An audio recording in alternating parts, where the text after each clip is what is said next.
Hello guys! Gagawa tayo ngayon ng Bicol Express. So, ito ang mga kailangan natin. Sibuyas, luya, sili, tsaka gata, bawang. Ayan yung mga timpla natin. At ang baboy. Siyempre, hindi mawawala ang baboy. So, ayan. Ilagay muna natin siya sa kawali. At prito-prito lang muna natin. So, kahit walang mantika, okay lang yan kasi magsasariling mantika naman yan. So, yan, hintayin lang natin ng ganyan. Takpan natin, balikan natin maya-maya. Ayan, halu-haluin lang natin yan hanggang sa maging okay na siya. So, ayan, medyo paluto na siya, medyo nagba-brown-brown na siya. At, konti pa. Ngayon, set aside natin. Hanguin lang natin siya sa kawali. Ganyan. Madali lang naman siya. Nood-nood lang ng paano magluto online. So, yan. So, ilalagay natin siya sa isang mangkok. O pwede kayong maggisa dun sa mismong pinaglutuan niya. Kaya lang maliit yung kawali na nagamit namin. So, ayan.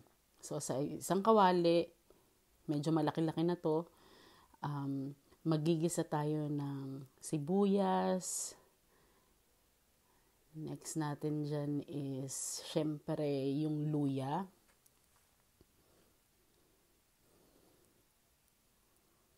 Yan. Luto-luto lang. Luto-luto lang. Lagyan na natin yung luya at maya-maya yung bawang. So, ihuhulin natin yung sili kasi pag sinama siya sa gisa, baka lalong umanghang. So, hindi naman sila lahat dito mahilig sa maanghang. So, pagkatapos nyan, ilagay na natin yung maya-maya yung baboy na prinito natin. Yan, halo-halo lang tayo. So, ayan. Igisa-gisa lang natin siya. Napakabango niyan, sobra. So, ayan na, okay na siya. Pwede na nating ilaglag yung prinito nating baboy. Ayan, tapos halo-halo, halo-halo.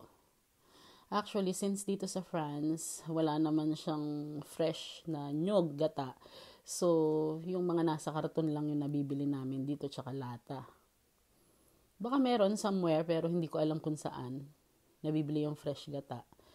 So, ayan, luto-luto lang.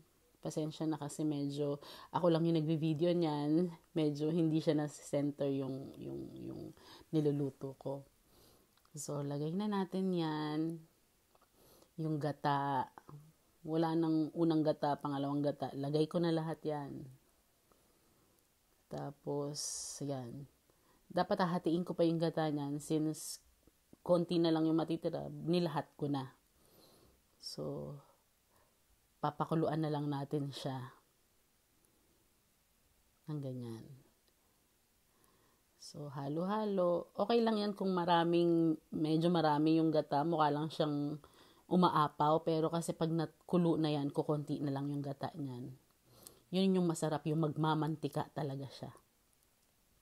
So, lagay na natin yung pampalasa, paminta, at saka yung asin, ayaw lumaglag ng asin. So, sprinkle na lang ng asin. Yan. Luto-luto ng asin, nawawala na siya sa kuha, pero okay lang. So, lagay lang natin yan. Halu-haluin.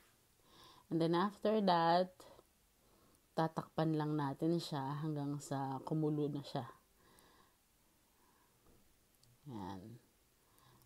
So, takpan lang natin siya ng siguro mga 10 minutes. 10 to 15 minutes. Tapos, ayan na. Pagka takip natin, hintay lang tayo. And there you go. Ayan na, medyo konti na lang siya. Tsaka na natin ngayon ilalagay yung sili. Para hindi siya masyadong sobrang anghang talaga. So, ayan, lagyan na natin yung sili na yan. Ay, nako. habang nire-record ko tong video na to, tong voice over na to, nakakain na ako. Sobrang sarap. Legit na masarap talaga. Yan. Iba-iba tayo ng klase ng pagluluto ng Bicol Express. Kaya ito yung way ko. At lasang Bicol Express naman siya. Masarap naman siya. Ayan. Ang sarap niya talaga kasi nagmamantika siya. Ayan. There you go. Tapos na yung ating Bicol Express. Salamat guys sa panonood. At sana follow nyo ko. And then, subscribe. And then, like. Ayan na ang aking finished product. At yan yung kinain ko. As in, ang sarap sa mainit na kanin. Kain guys. Bye!